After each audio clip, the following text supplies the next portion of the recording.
Hello guys, in this video I'm going to show you where can you find your personal meeting ID and the host key when you hold a meeting on the Zoom website. But first I just want to mention, don't forget to subscribe to my channel because at 10,000 subscribers I am going to show you my whole YouTube revenue statistics and growth strategy, how to make money online. Now let's jump into it. First of all, open the website on your device, and after that you should tap on the this Zoom button at the top to go to your homepage, and then you can click on the My Account button in the upper left corner of the screen. Tap on the profile section that you can find on the left side of the screen at this column.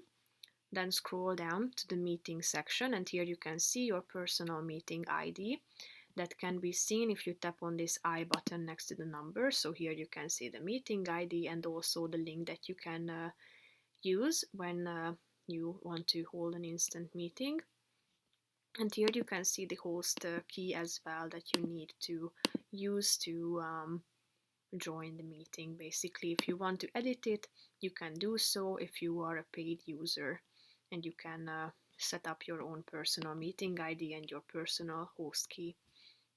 So that's pretty much it for this video, guys. See you in the next one. Bye bye.